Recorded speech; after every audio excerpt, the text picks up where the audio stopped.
فرمایا بسم اللہ الرحمن الرحیم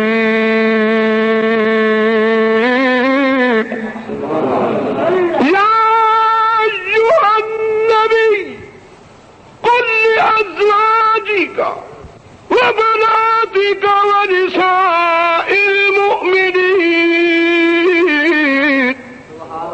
یدنین علیہن من جلابیبہن ذلك أدنى أن يعرفن فلا يؤذين وكان الله غفورا رحيما.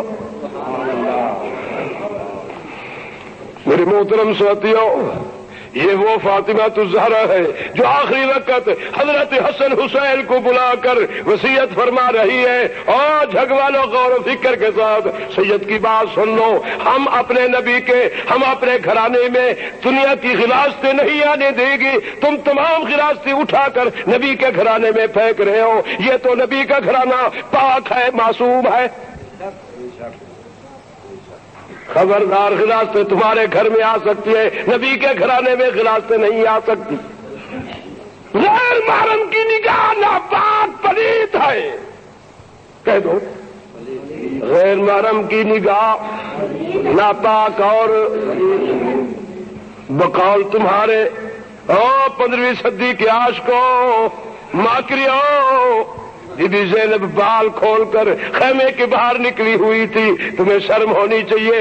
اگر غیر محرم کی ناپاک اور پلیت نگاہ یہاں پڑ گئی تو یہ بال پاک نہ رہے.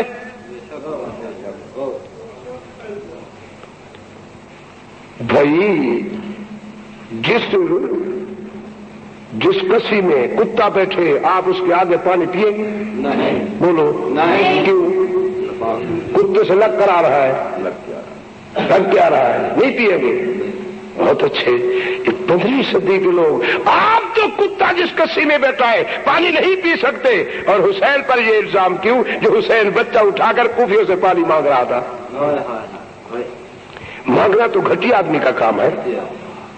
حسین تو نواسا رسول ہے، لخت جگر بطول علی کا خون ہے.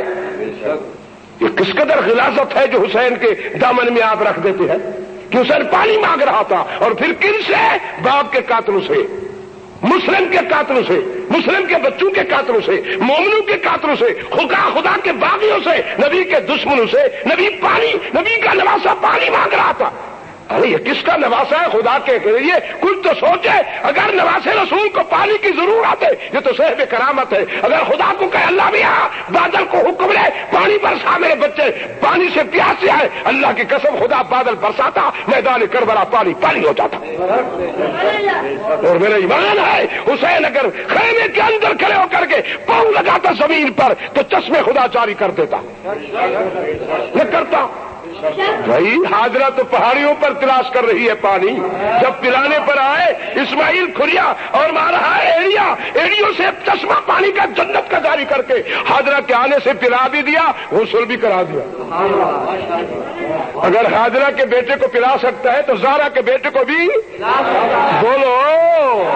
مگر اس کے پلانے میں راز تھا، اس کے بہتے ہوئے پانی بند کرنے میں راز تھا. ارے خدا کے بندو، یہ غلاظتیں تمہارے گھر میں رہ سکتی ہے، خاندان نبوت میں نہیں آ سکتی. سن لو، یہ اس نبی کا نواسا ہے جو خدائی کا سردار ہے. میرا ایمان ہے کہ حسین اگر اس دریا کو بھی حکم دیتا کہ تو خدا کے حکم سے ندی بن کر میرے خیمے سے بہے تو وہ ندی بن کر بھی خیمے سے بہتا. مگر بھائیو، وہ 10ویں محرم تھی، وہ 9ویں محرم تھی. کہو نبی کی شریعت میں 10ویں اور 11ویں، 9ویں اور 10ویں کا روزہ ہے. نواز رسول تم اور ہم نے شریعت کو چھوڑا ہے. نواز رسول ذمہ دار شخصیت تھی، اس لیے اس نے اپنے نانے کی شریعت کو نہیں چھوڑا. حسین کو روزہ تھا، مستورات کو روزہ تھا، چھوٹے بچوں کو روزہ تھا. بھائی جسے روزہ ہوتا ہے وہ پانی مانگتا نہیں، جسے روزہ ہوتا ہے وہ کسی سے لیتا نہیں.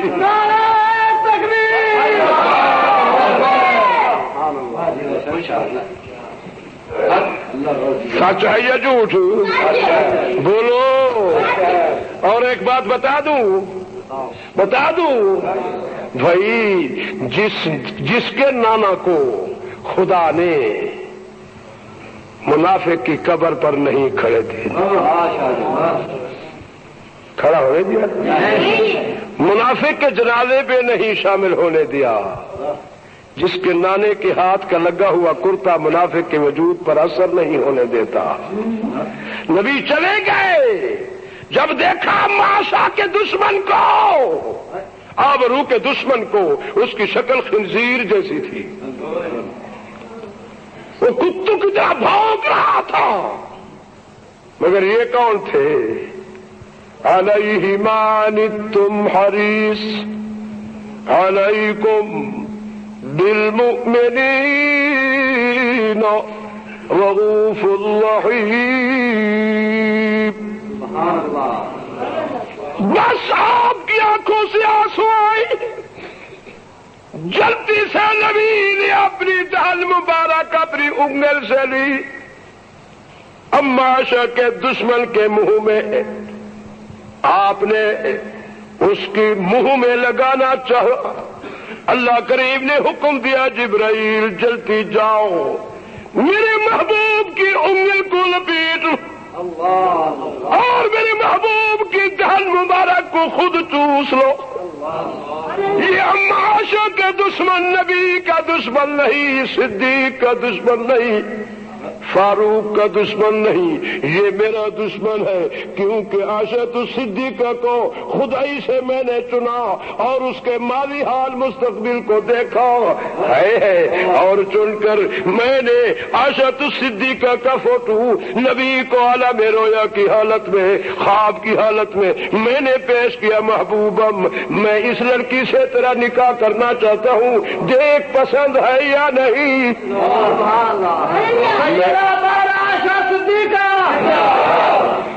اور میں نے پسند کروائی، اور نبی نے فرمایا اللہ جو چیز تو میرے لیے پسند کرتا ہے وہ مجھے بھی پسند، جو تو اپنی خدائی سے چنتا ہے وہ مجھے بھی پسند۔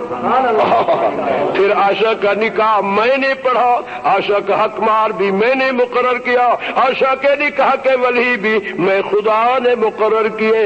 اب جو عائشہ کا دشمن وہ نبی کا دشمن نہیں، وہ صدیق کا دشمن نہیں، وہ میرا دشمن ہے۔ نبی نے اپنے منصب نبوت کو ادا کرنے کے لیے، رحیمی کا حق ادا کرنے کے لیے اپنا فریضہ ادا کر دیا، اپنی امت کو بتا دیا، جان کی ماں جان کے دشمن کو، مال کے دشمن کو ہر کوئی معاف کر سکتا ہے، دیکھ لو میں آبرو کے دشمن کو بھی معاف کر دیا۔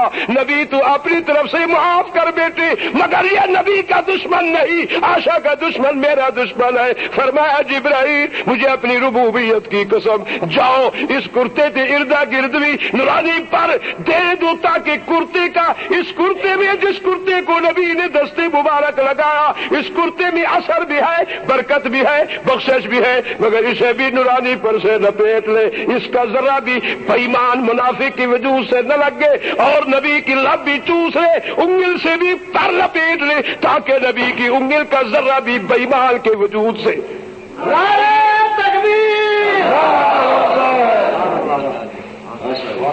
اور پھر نبی نے ہاتھ اٹھائے، تیسری بار نبی نے خیر قربان جائے نبی تیری خیر خواہی پر، نبی کی خیر خواہی بھی دیکھ لو، ہاں ہے خیر خواہ یا نہیں؟ ہاتھ اٹھائے، اللہ یہ تیرا بندہ تو اسے معاف فرما دی، اللہ میاں جو تو نے گرفت کی میں تیرے دروازے پر عرض کرتا ہوں، تو محب میں محبوب ہونے کی حیثیت سے، پر اللہ فرماتے ہیں جبرائیل جاؤ میرے محبوب کو اطلاع دو، استغفر لہم او لا تستغفر لہم ان تستغفر لہم 70 مرة۔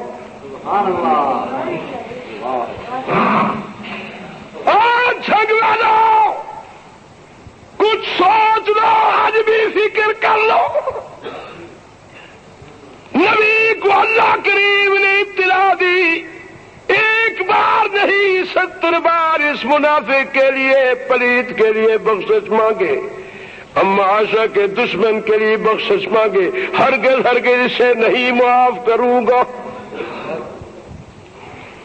سچ ہے، جو نبی جو خدا نواز رسول کے نانے کو منافق کے قبر پر منافق کی جنازے ہے کھڑا نہیں ہونے دیتا، وہ نواز رسول کو منافق کا جھگڑا ہوا پانی کیسے پینے دے؟ کیونکہ کتو سے منافق کی پلیتی زیادہ ہے۔ کہہ دو کتو سے منافق کی پلیتی، کہہ دو تو نواز رسول پاک، نواز رسول کا کھانا بھی پاک، پینا بھی پاک، نواز رسول کا خون بھی پاک، کہہ دو نسل بھی پاک، کہو خاندان بھی پاک۔ یہ وہ نواز رسول جس کی زبان کو محمد چوسا کرتے تھے، یہ وہ نواز رسول جو نبی کی زبان کو خود چوستے تھے اور نبی حسین کی زبان کو چوستے تھے منہ سے منہ ملا کر۔ یہ وہ نواسا رسول جو نبی کی کندھوں پر بیٹھ کر نبی کے زلفوں سے پکڑ کر ہائے ہائے ناز برداریاں کرتے تھے۔ یہ فرش پر خوش ہوتے ہیں، وہ عرش پر خوش ہو رہا۔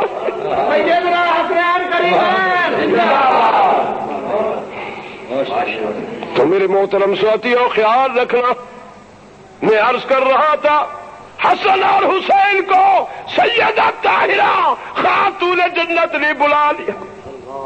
بیٹے خیال کرنا، میرا روح اگر خدا قبض کر لے حسین وجود تمہارے پاس ہوگا، روح چلا جائے گا اپنے مقام پر، مگر خیال رکھنا میرے وجود جنازے کو دن کو مت اٹھانا۔ حسین جی میری ماں، بیٹے جس حجرہ میں میں رہتی تھی میرے رب نے بھی میرے پردہ کی حفاظت فرمائی۔ میں نے کبھی نہیں دیکھا کہ پرندہ میرے حجرہ کے اوپر سے گزر رہا ہو، پرندے بھی نیچے ہو کر کے گزرتے تھے۔ جب میں ایک حجرے سے دوسرے حجرے میں چلی جاتی تھی تو اللہ کریم کالے بادل کھڑے کر دیتا تھا، سورج کے سامنے اندھیرا ہو جائے تاکہ میرے محبوب کی بیٹی کی سفید چادر برقعے پر کسی غیر محرم کی نظر نہ پڑے۔ حسین جی میری ماں، میرے بیٹے خیال کرنا، میں نے زندگی میں اندھے غیر محرم کو نہیں دیکھا۔ تو بیٹے میرا جنازہ رات کو اٹھانا تاکہ کسی غیر محرم کی نگاہ میرے وجود پر نہ پڑی، کوئی مصنف یہ نہ لکھتا رہے کہ نبی کی بیٹی کی قد اتنی تھی۔ آپ 15ویں صدی کے مسلمانوں، یہ ہے نبی کی بیٹی جو آخری وقت میں بھی حسن حسین کو وصیت فرما رہی ہے کہ میرا جنازہ رات کو اٹھانا۔ ہاں یہ ہے ماں کا عالم اور باپ کا عالم کہ نہ حضرت علی نے دیکھا کافر کی بیٹی سرننگا، جلدی سے چادر اتاری، فرمایا جاؤ صحابی اس بیٹی کی سر پر یہ کملی یہ چادر ڈال کر آؤ۔ صحابی نے عرض کی یا امیر المومنین یہ تو کافر کی بیٹی ہے۔ علی کا چہرہ زرد لال ہوا، فرمایا بیٹی بیٹی ہے کہ کافر کی کیوں نہیں؟ علی کی غیرت برداشت نہیں کر سکتی، یہ سرننگی گزرے، جاؤ میری چادر اس کے سر پر ڈالو۔ یہ باپ کا عالم، نانے کا عالم، وہ دیکھو گرد و غبار شور و گل۔ سید الکونین نے فرمایا صدیق یہ کیا گرد و غبار شور و گل یا رسول اللہ؟ صحابہ کرام حاتم طئی کی بیٹی کو گرفتار کر کے لا رہی ہے۔ سید الکونین نے دیکھا صحابہ کے مجمع کو چیرتی ہوئی محمد عربی کی نگاہ اس بیٹی کی سرننگی پر پڑی۔ حضرت صدیق الاکبر فرماتے ہیں میں نے کبھی نبی کو ایسے جلتی قبری اتارتے نہیں دیکھا، جلتی اتاری۔ علی کو فرمایا بیٹی لے جاؤ قبری، اور صحابہ کی مجمع میں ایک بیٹی سرننگی آ رہی ہے، اس کے سر پر محمد کی قبری ڈال دو۔ اتنے تک صدیق الاکبر فرماتے میں قریب ہو کر عرض کرتا ہوں یا رسول اللہ بے ادبی گستاخی معاف ہو، وہ تو مشرک کی بیٹی ہے، مشرکہ لڑکی ہے۔ نبی نے ایسے دیکھا، فرمایا صدیق وہ تو مشرکہ، مشرک کی بیٹی پر میں محمد کون؟ نعرہ تکبیر، نعرہ رسالت، اللہ الصمد۔ میرے محترم ساتھیوں، سید الکونین رحمت دو عالم مشرق کی بیٹی کے لیے حضرت علی کو حکم دیا، جاؤ اس مشرق کی بیٹی کے سر پر میں محمد کی کملی ڈالوں۔ او نبی کی امتیوں، تم تو نبی کی بیٹی کے سر ننگے کر کے کھڑے ہو، محمد کریم مشرق کی بیٹی کے سر پر کملی ڈال رہا ہے، اس نبی کو کیا جواب دو گی؟ اس نبی کو کیا جواب دو گی؟ وہ علی شیر خدا جس کی بیٹی کا سر ننگا کر کے تم خیمے کے باہر لے آتی ہو، لوگوں کو سناتی ہو، علی سوال کر دی کہ میں علی کافر کی بیٹی کا سر ننگا دیکھ کر چادریں پہناتا تھا، تم میری بیٹی کا سر ننگا کیسے کرتے تھے؟ تمہیں شرم ہونی چاہیے۔ اور یاد رکھ لیجئے، جو بیٹی باپ کے خلاف ہو، نانا کے خلاف ہو، کہو وہ بیٹی نہیں ہوتی۔ میں کہتا ہوں ماں کا عالم یہ ہے کہ اندھے غیر محرم کو نہیں دیکھ سکتی، نانا کا عالم یہ ہے مشرق کی بیٹی کے سر پر کملی ڈال دی، باپ کا عالم یہ ہے کہ کافر کی بیٹی کو اپنی چادر سے ڈھانپ لیا، اور تم کہتے ہو نبی کی بیٹی بی بی زینب کی فال ننگے تھے خیمے کی باہر نکل آئی۔ میں کہتا ہوں قیامت آ سکتی ہے، محمد کی نواسی اور فاطمہ الزہرا کی لختی جگر علی کی بیٹی کا سر کا بال ننگا بھی نہیں ہو سکتا۔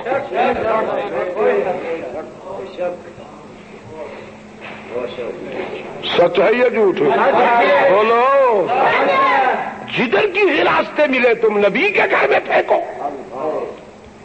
تمہاری ماں سرننگے گزر سکتی ہے، جاؤ دیکھو صبح سے شام تک سرننگے بیٹھی ہے، المرء یقیس علی نفسہ، یہ مراسل سرننگے ہے۔ تمہارے گھروں میں سرننگے بیٹھ سکتے ہیں، نبی کی بیٹی قرآن کے خلاف نہیں کر سکتی۔ آپ تو یہ کہتے ہو کہ نبی کی بیٹی برقع پہن کر عدالتوں میں چلی گئی۔ میں کہتا ہوں جو فاطمہ الزہرا اندھے غیر محرم کو نہیں دے سکتی، جو اپنا وجود دن کو نہیں اٹھواتی، رات کو جنازہ اٹھوایا، وہ کیسے وجود کو لے کر عدالتوں میں چلی گئی؟ دکھاؤ کسے مصنف کی تاریخ، مجھے ایک تواریخ دکھاؤ جس نے اپنے ہاتھ سے لکھا ہو کہ نبی کی بیٹی کی قد اتنی تھی۔ جب عدالت میں گئی تو عدالت میں تو ہزاروں کی تعداد لوگ ہو کے آئے،